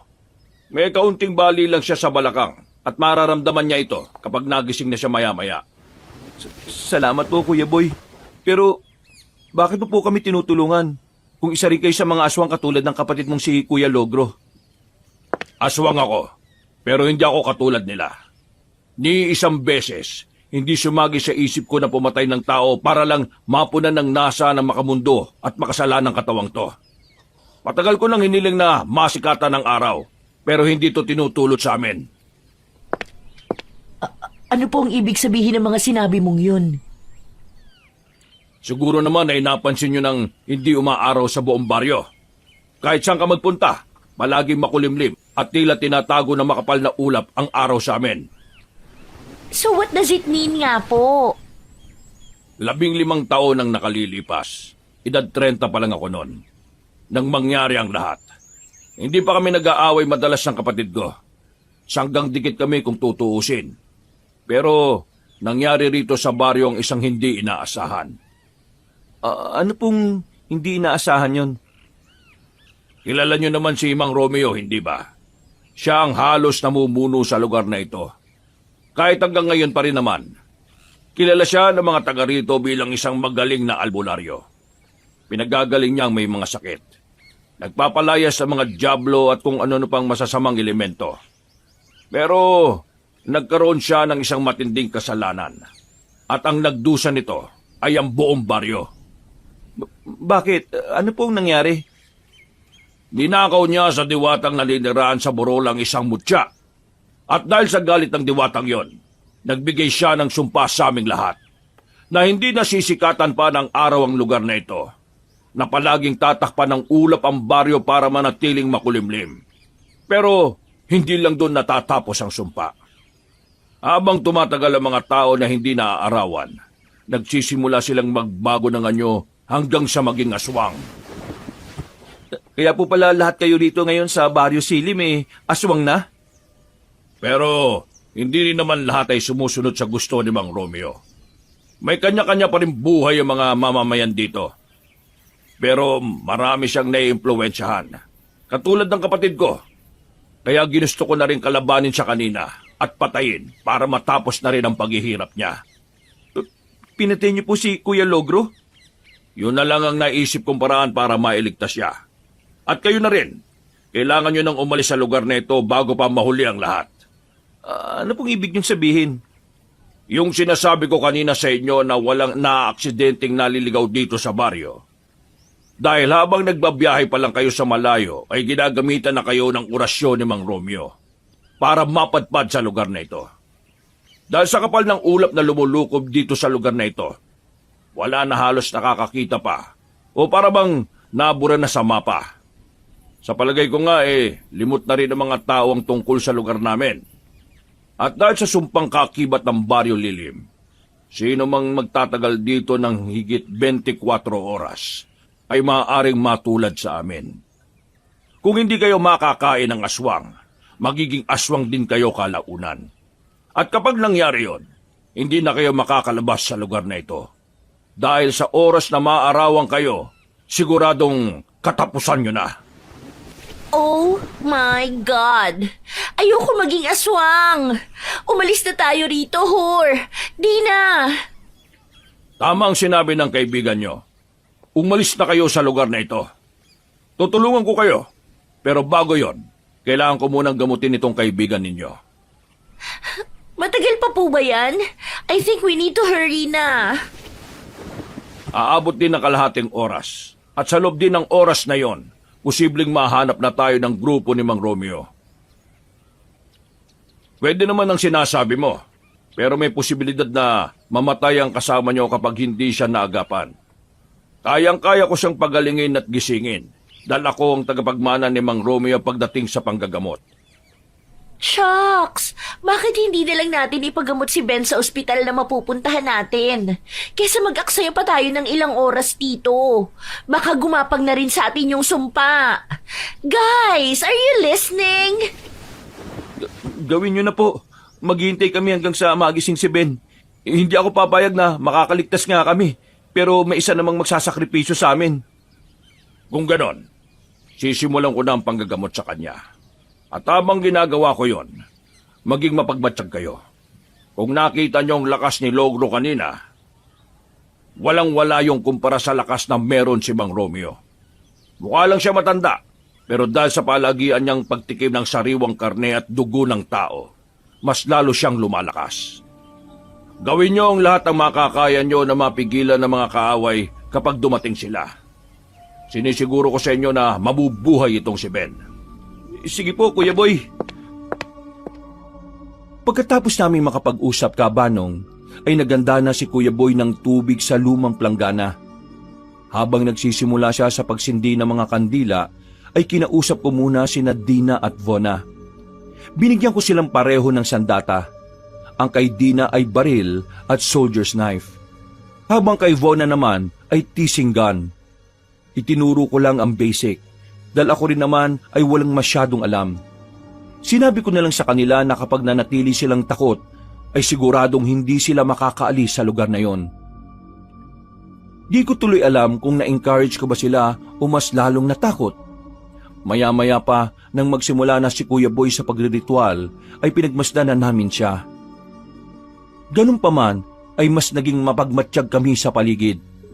Dahil nararamdaman ko na naman ang kakaibang ihip ng hangin. Ganitong-ganito pa naman yon nang madiskubre ko ang sikreto ni Mang Romeo. Isa-isang nilagay ni Kuya Boy ang mga halamang gamot sa lumang planggana. Pagkatapos ay hinalo-halo niya ito. Saka pinataka ng kandila ng 3 beses. Nagsimula na siyang magbigkas ng mga wikang siya lang ang nakakaintindi. Pero kahit wala kami mag-gets sa mga sinasabi niya, ay matindi ang epekto nito sa amin. Pagtingin ko kay Dina at Vona, ay pareho silang napayakap sa mga sarili. Gawa ng matinding kilabot na hatid ng orasyon ni Kuya Boy. O kapangyarihan na nagbibigay buhay sa mga dahon at tubig. Minsan pa, humingi ako ng kaunting patak ng inyong lakas at tiwaga. Ang inyong abang lingkod ay muling nagsusumamo sa tagal ng panahon na nakalipas. Nawa ay dinggin niyo ang aking dasal na kagalingan. Bigyang kapangyarihan ng mga halamang gamot at tubig. Maging daluyan to ng matinding pagpapala. Biglang humangin na malakas, kaya napatingin ako sa labas. Akala ko kasi ay may kung ano nang dumating. Pero dala lang pala to na matinding panawagan ni Kuya Boy. Mas lalong naging malamig ang kapaligiran namin, pero nanatili kaming nagmamatsyag sa paligid. Hanggang sa matapos na ng albularyo ang kanyang ginagawa. Sumalok siya ng tubig sa kanyang palad at saka ito ipinainom sa walang malay na si Ben. 3 beses niya itong ginawa, saka muling nagbigkas sa mga wikang siya lang ang nakakaintindi. Pero biglang tumigil si Kuya Boy, saka salitang tumitig sa amin na masama. Bakit, Kuya Boy? Okay lang po bang kaibigan namin? Ha? Sumagot naman po kayo. Para hindi kami nag-aalala ng ganito. Paparating na ang grupo ni Mang Romeo. Magmadali na kayo at maganda. Oh no! Diyos ko, help me, Lord! Ayoko pumamatay sa ganitong lugar! Kailangan nyo silang pigilan dahil hindi pwedeng maputol ang ginagawa kong orasyon. Ano po bang mangyayari kapag natigil ang ginagawa nyo? Posibleng hindi na magising ng tuluyan si Ben. Ayaw nyo namang mangyari yon, hindi ba? Kaya maganda na kayo. Malapit na sila rito. Nauna na nga akong lumabas, kahit ang totoo ay takot na takot din talaga ako. Nagpagala-gala pa ako ng tingin sa paligid. Bago sa langit at katulad ng dati ay makulimlim pa rin ang paligid. Katulad ng sinabi ni Kuya Boy, hindi ito nagbabago. Gusto po, tulungan niyo po kami makalis dito sa lugar na to. Pati si Ben, sana po'y magising na siya. Habang taimtim na nagdarasal, ay biglang umalingaw-ngaw ang nakakakilabot na huni ng kung anong halimaw. Kitang-kita ko sa mga kapunuan na naroon kung paano maglipara ng mga nabulahaw na ibon. Maya-maya pa, ay nakarinig na ako ng mga pagaralgal na ungol ng halimaw. At hindi nga ako nagkamali sa aking hinala dahil lumabas ang 2 aswang mula sa hindi kalayuan. Ang mga mata nila ay nanlilisik na handang manakmal ng mabibiktima. Nang makita nila ako, ay bigla silang napangiti. Ngiting parang wala ng bukas at abot sa magkabilang tenga. Kinasa ko kagad ang baril sa kanaganda habang malayo-layo pa sila. Samantala, sa loob ng lumang bahay na bato, ay naririnig ko pa rin si Kuya Boy na nagpapatuloy sa ginagawa niyang orasyon. Kasama, may mga pasugod na sa ating mga aswang. Magandaan na rin kayo dyan, ha? Dina, Bona! Dali-dali kong pinunteriya ang aswang na mas malapit at nasapol ko siya sa balikat, kaya dumaus-us siya hanggang magpagulong-gulong sa lupa. Ang ikalawa naman ay mas naging agresibo. Nagpalipat-lipat siya sa puno hanggang sa makakuha ng tiyempo para talunan ako. Napangisi lang ako dahil inakala ng aswang na tatanga-tanga ako. Oo, aminadong kabado pero hindi naman ako ganun katanga. Sinentro ko ang ulo niya at kaagad pinaputukan ng baril. Sapul siya kaagad at tumandusay siya sa lupa. Nang makita yun ng nauna ko ng binaril, ay tumayo yung kaagad at muling sumugod. Mas mabilis kumpara sa nauna niyang ginagawa kaya halos hindi ko makita. Namalayan ko na nga lang na nasa likuran ko na pala. Mabuti na lang nang sasakmalin niya ako ay kaagad akong nakayuko at nagpagulong-gulong palayo. Dina! Ikaw na bahala! Oo, Kinalabit na nga ni Dina ang gatilyo ng baril kahit di pa siya sumisentro sa kalaban. Dahil dito ay nakaiwas ang pinupuntiryan niyang aswang at kamuntikan patuloy akong tinamaan. Pero ang kagandahan na rin dahil hindi ko rin inakala na may matatamaan na nasa likod ko na bigla ring sumulpot. Kaplog yun sa mata na kaagad humandusay sa lupa. Sinamantala ko rin ang pagkakataon, Kabanong. Habang gulat na gulat ang aswang kanina, sumugod na ako. Kung saan-saan ka nakatingin, aswang! Nandito ako, oh! Etong sayo! Nirekta ko sa puso ang pagsaksak gamit ang soldier's knife. Umangil-angil pa ang aswang hanggang sa maubusan na rin siya ng hininga pagkalaon. Dilat ang mga mata niya at lawit ang dila bago mandusay sa lupa. Nakahinga kami ng maluwag, pero napawi rin kagad yon nang marinig na namin ang ingay mula sa likuran. Paglingon namin ni Nadina at Bona ay nanlaki ang mga mata namin nang makita si Mang Romeo, kasamang iba pang mga aswang. Sinasabi ko na nga ba't dito ko kayo makikita? Hangal ka talaga, boy ka! Traitor ka! Pinatay mo pa ang sarili mo, kapatid, para iligtas sa mga dayong yan! Dapat talaga noon pa ipinatay na kita! Hindi ka nabibilang sa baryo na hindi sinisikatan ng araw! Dapat sa'yo ay ibilad sa araw para mamatay ka na! Pawalang galang na, Mang Romeo. Busy kayo si Kuya Boy eh. Kaya wag mo siyang iistorbohin. Ako ang harapin mo. Ha! Nagpapatawa ka ba? Ano naman ang magiging laban mo sa akin? Sa bagay, mas ayos na rin ang lumalaban ng mga biktima namin kaysa sa katulad ng mga noon na panay lang ang pagmamakaawa. Oo, wala kaming laban sa inyo, lalo na sa'yo. Pero dito, meron. Kainin nyo tong lahat, mga walang yak aswang kayo! Dinukot ko ang 2 granada sa bulsa ko at saka pinihit ang mga trigger nito. Pagkatapos ay hinagis ko yun sa kanila. Napatingin pa silang lahat dito habang gumugulong sa lupa. At tuli na bago nila mapagtanto na pampasabog pala yun. Pumasok ako sa loob ng lumang bahay na bato. At nang sumabog ang mga granada, nagtalsika ng lasog-lasog na katawan ng mga aswang. Walang ibang natira maliban kay Mang Romeo na sugat-sugat ang katawan. Sa lakas nga ng pagsabog ay nasira rin ang pader ng lumang bahay na bato. Lumantad na tuloy kaming lahat. Nakitang-kita na ni Mang Romeo. At nang makita namin si Ben na nakadilat na ay natuwa kami ng gusto. Inuubos niyo talaga ang pasensya ko! Mamamatay kayong lahat dito! Hur, buhati mo na tong kasama mo at umalis na kayo rito. Ako nang bahala dyan kay Tanda. Sisiguraduhin ko magkakaroon kayo ng oras para makatakas. Bilisan nyo na! Sa palagay mo ba, boy? Matatakasin ko ng ganun-ganun lang ang mga putahing yan?